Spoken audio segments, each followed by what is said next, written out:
नमस्कार दोस्तों, आज मैं आपको एक सच्ची घटना से रूबरू कराती हूँ। एक ऐसे संत हैं जो 18 साल से किडनी की बीमारी से जूझ रहे हैं, लेकिन वो आज भी बिल्कुल स्वस्थ हैं। दोस्तों, किडनी खराब होने के बाद भी जी पाना संभव नहीं है।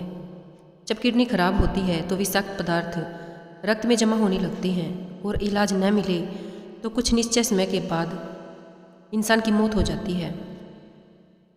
ऐसे ही एक संत हैं जिनका नाम प्रेमानंद महाराज है, जो कभी वृंदावन की गलियों में भिक्षा मांगकर अपना पेट भरते थे। उनका कोई घर द्वार भी न था। जब उन्हें काफ़ी तकलीफ बढ़ गई तो डॉक्टरों द्वारा उन्हें पता चला कि कुछ समय बाद उनका शरीर खत्म हो जाएगा, क्योंकि उनकी दोनों किडनी फेल होती चली जा रही हैं। अब बाबा जी ठहरे बिना द्वार बिना घर के। वो कहाँ से इतने पैसे लाएं कि नई किडनी की व्यवस्था हो सके।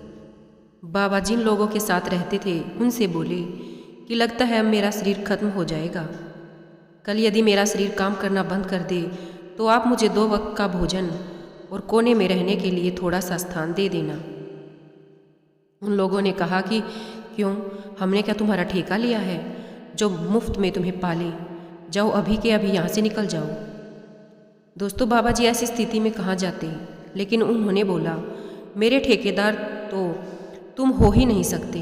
मेरा ठेका तो मेरी राधा ने ले रखा है। और ये कहकर 15 मिनट में बाबा उस घर से हमेशा के लिए निकल गए। ठंड के दिनों में बीमार शरीर और भूख प्यास लेकर बाबा वृंदावन की गलियों में भटकते रहे। ठंड में फटे हुए बोरे के कपड़े बीनते और सील कर उसे ओढ़ लेते।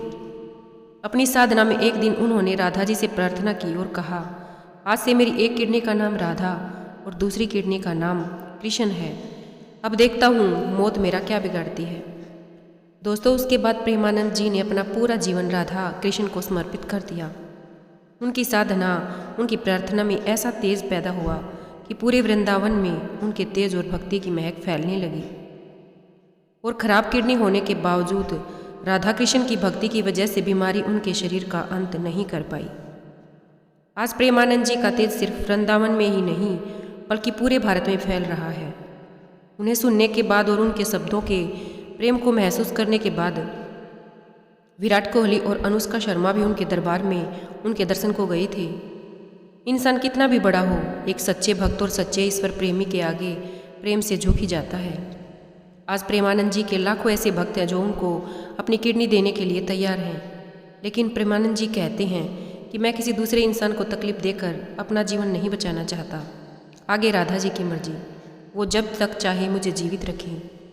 भक्तों के अटूट प्रेम और आग्रह की वजह से वो कुछ समय से डायलिसिस करवा रहे हैं। डायलिसिस का अर्थ होता है कि किडनी जब काम करना बंद करती है तो खून में मौजूद अनुपयोगी पदार्थों को हटा देते हैं। आज महीने में एक बार उन्हें डायलिसिस करवाना पड़ता है, लेकिन उनके बाद भी वे रात 1 बजे सोकर उठ जाते हैं और लगातार सुबह 11 से 12 बजे तक भगवान का नाम जाप करते रहते हैं, भक्तों से मिलते और प्रवचन करते हैं। बीमार शरीर होने के बाद भी जब तक उनकी नस नस में दर्द है, उनके पूरे बदन में से दर्द टूट रहा हो, तब भी उसके बाद भी अपना दिनचर्या का कार्य वो जरूर पूरा करते हैं। वो कहते हैं कि किसी भी कीमत पर अपनी दिनचर्या को नहीं छोड़ा जा सकता, मन के आगे झुका नहीं जा सकता। जीवन में सफल और योग्य बनने हेतु अक्सर वो अपने साधकों को कुछ सलाह देते हैं। नियम और निरंतरता, ये 2 ऐसे गुण हैं जो तुम्हें अपनी मंजिल तक निश्चित ही पहुंचा देंगे।